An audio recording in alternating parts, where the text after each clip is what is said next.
Hey ladies, welcome back to my channel. So today we're going to be talking about the 5 TikTok beauty trends that you should avoid. You ready? Let's get this beauty started.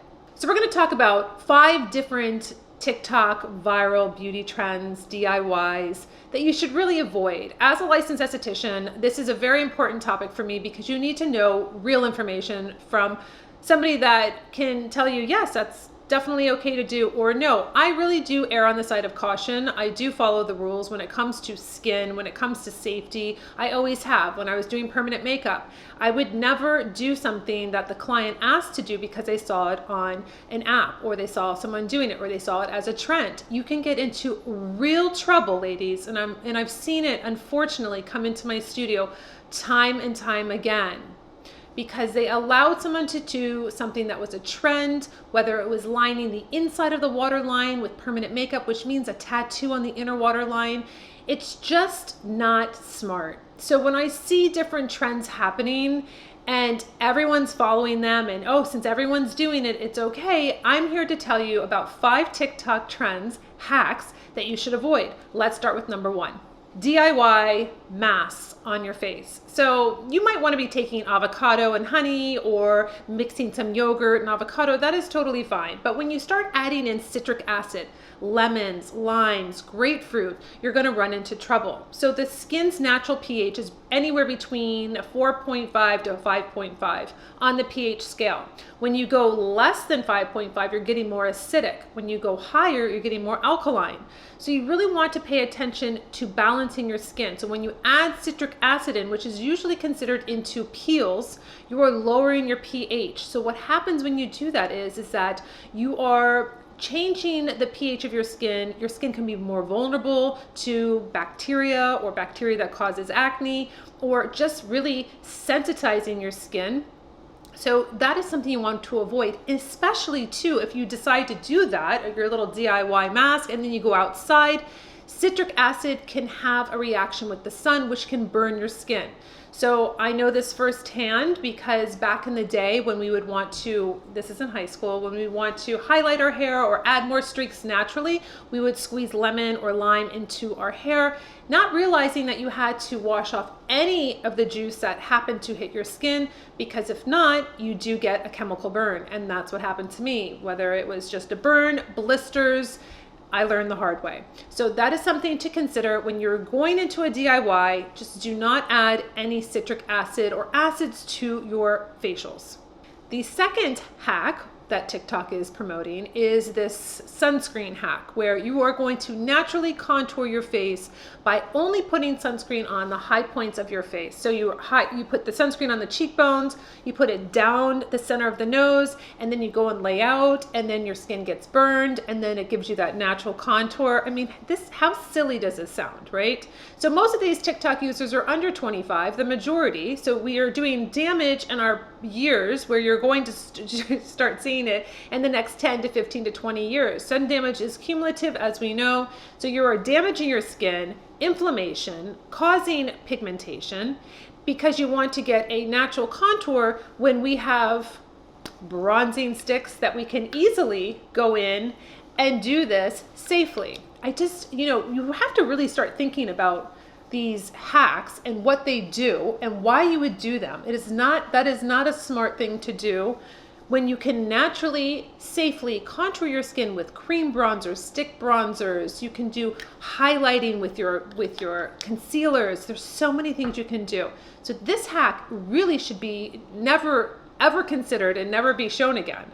Homemade face scrubs. So if you can remember, back in the 80s, we had the St. Ives apricot scrub. I mean, this was the scrub of the decade. Like, everybody had the apricot scrub. And what it is, it's crushed apricots. And the problem with this product is really was for the body, and then people would use it for the face. It is not spherical. So basically it had all these jagged edges on these ground up apricot seeds. And so you could have micro tears in the skin. It's too aggressive on the skin, even on the body.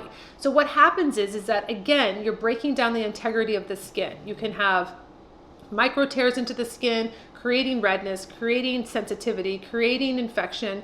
You just don't want to have aggressive products on the skin exfoliating.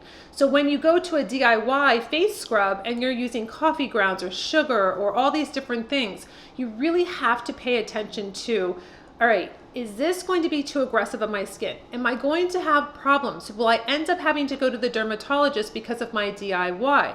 Then you realize, oh wow, I just spent a lot of money at the dermatologist because of something I was trying to do to save money or what have you.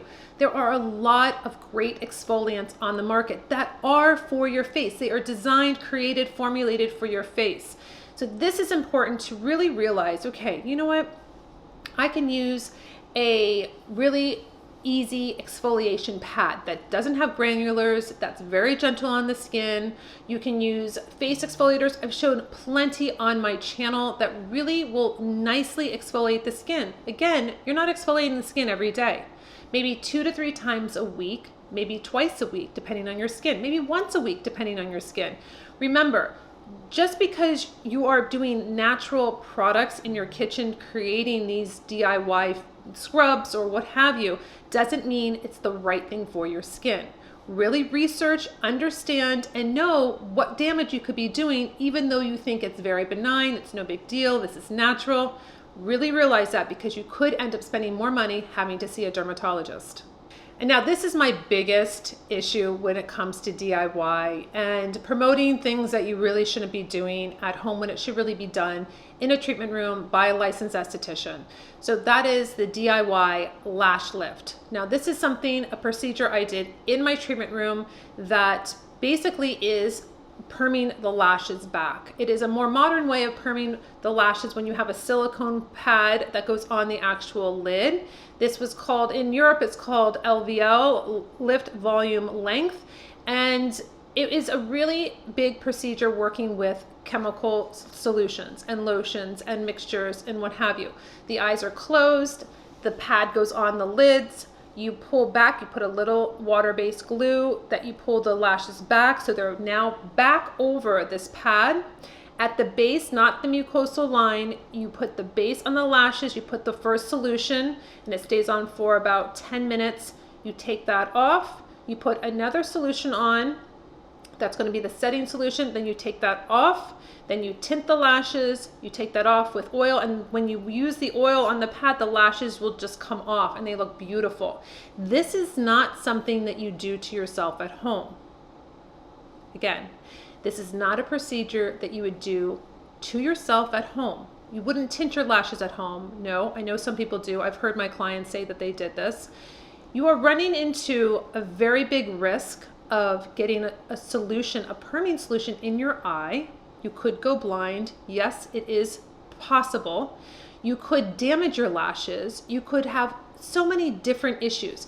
There is a reason why we have professionals that do, whether it's lash extensions, whether it is a lash lift, lash perming, lash tinting, microblading, permanent makeup. So these are things that you need to really realize that if you see it online or you see it on TikTok or you see it on a reel, this is not something you should be doing at home.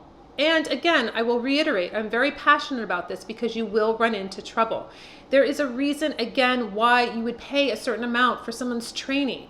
You know, there's not always ways to cut corners and not have any really repercussions for that. I understand about saving money. I'm all about showing you drugstore options and different options. But when it comes to procedures, when it comes to actually doing something that involves chemicals, involves doing, whether it's invasive or not, you really should be doing your research, trusting a professional, and then going down that route instead of having to risk it and then have problems where you would have to see a doctor and you would have to possibly seek medical treatment because of something that you did when you could have had a professional do it. Again, really take in the source where you're getting this information. A lot of these people doing these treatments are not licensed professionals, obviously. They're doing things to kind of hack it or DIY, and it's not always the safest thing to be doing. So do your research, understand what you're getting yourself into, and ladies, until my next video, I'll see you later.